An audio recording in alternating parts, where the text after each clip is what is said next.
FIFA, FIFA nous Benetto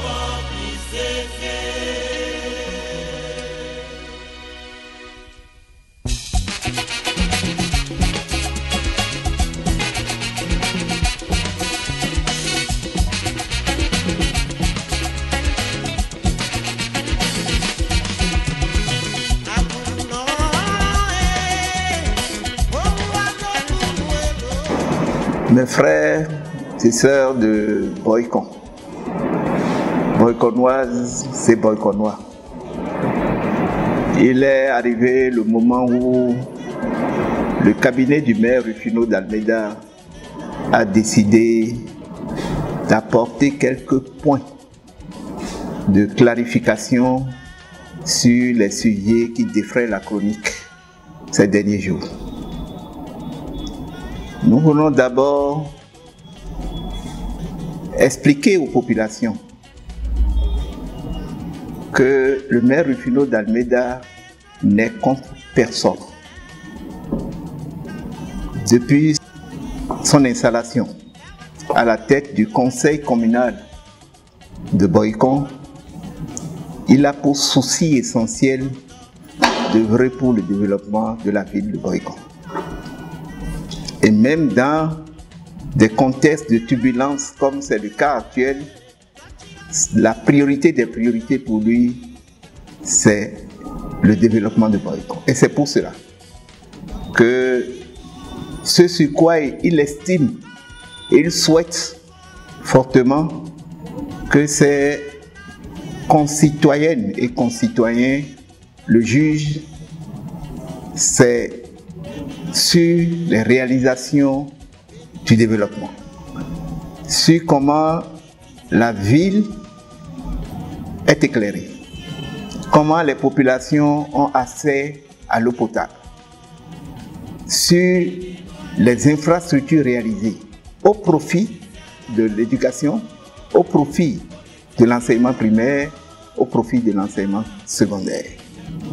C'est les points d'eau réalisés dans nos villages, dans nos quartiers, pour permettre aux populations d'avoir l'accès à l'eau potable.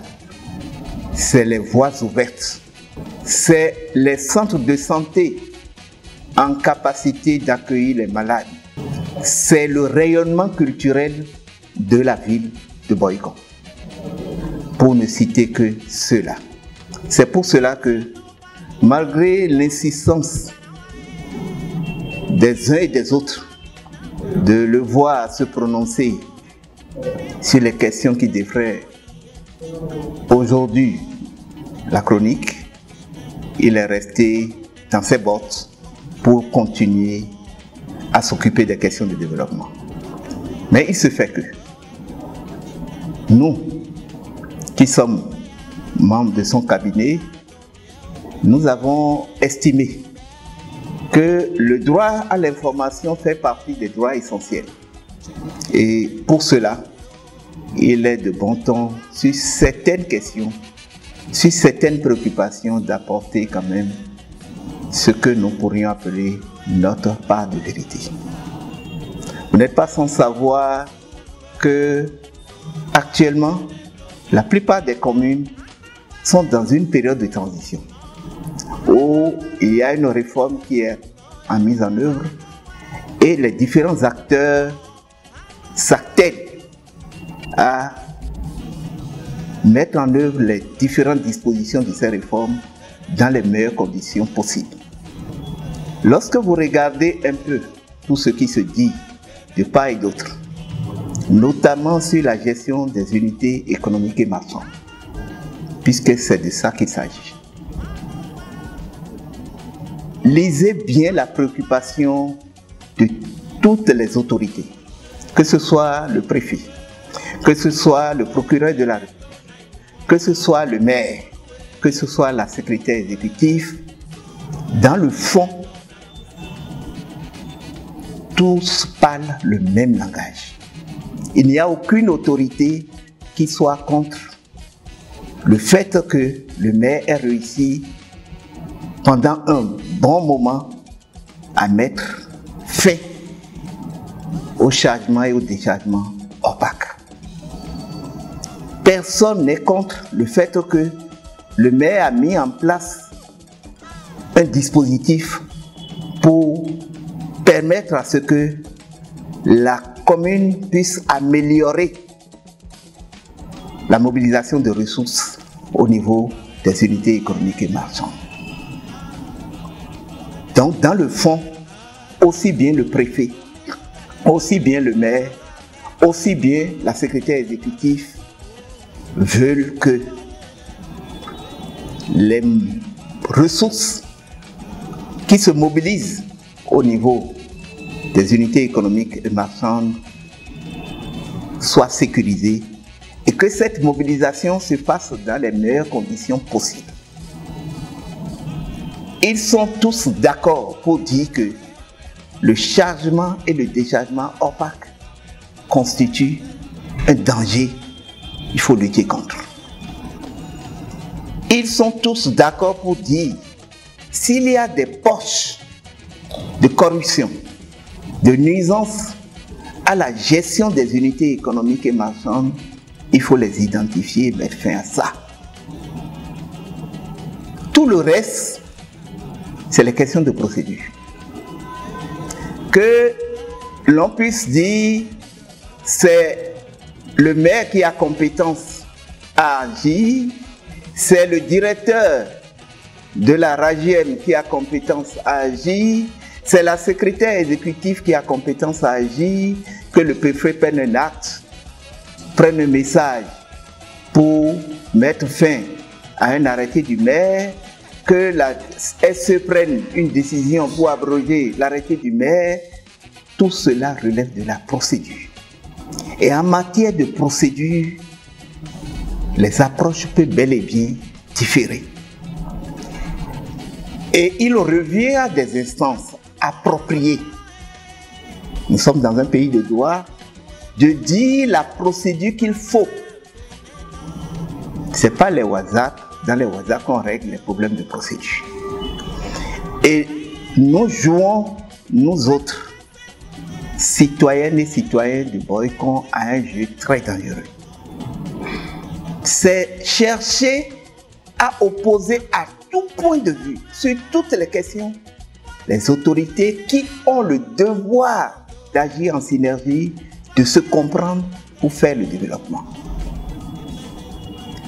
Nous n'avons aucun intérêt, en tant que citoyens, citoyennes et citoyens de Boycon, à voir une opposition entre la SE et le maire, une opposition entre le préfet et le maire, une opposition entre le préfet.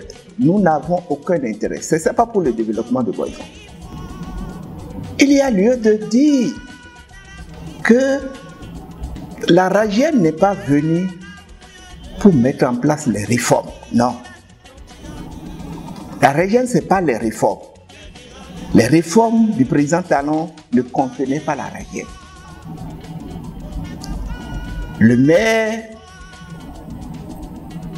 et son conseil communal avaient bel et bien entamé les réformes au niveau des gares et des marchés avant la mise en place de la RAGIEM.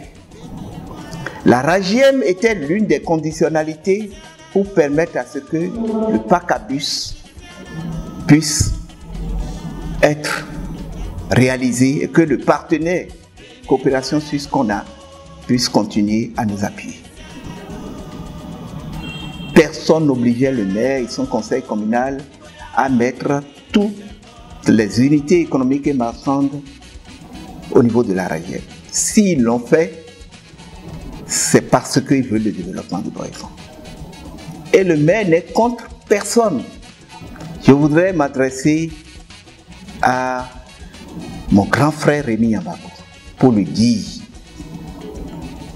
qu'il y a une déviance grave qu'il faut éviter au niveau de la République. Une déviance qu'il faut totalement éviter. Si chaque famille devait se mettre à défendre son fils au sein de l'administration publique ne serait plus une administration publique. l'État a envoyé une commission. L'État central a envoyé une commission d'audit qui a fait son travail. Et dont le rapport est attendu.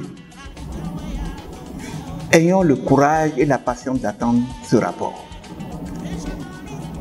Il ne s'agira pas parce que nous voulions défendre notre neveu, nous voulions défendre notre cousin, nous voulions défendre notre frère, d'ignorer ce qui est le droit. Ce n'est pas à force de parler fort, de dire haut et de répéter plusieurs fois qu'une parole devienne vérité. La vérité ici, c'est que les approches de gestion de la RAGIM telles que ça se fait jusque-là ont besoin d'être améliorées. Et nous sommes sûrs que la secrétaire exécutive va s'atteler à faire cela. Mais de là à s'attaquer au maire comme si le maire est le cœur de tous les problèmes, ce n'est pas bon. Ce n'est pas ça. Ce que nous voulons, c'est que les populations de Boycon retiennent trois choses. La première, le maire a toujours la primauté sur les questions de développement et ne s'occupe que des questions de développement. Deuxième chose, il n'y a aucun conflit sur le fond entre les différentes autorités en charge de la gouvernance locale. Il y a juste des approches de procédures différentes sur lesquelles les autorités finiront par se comprendre.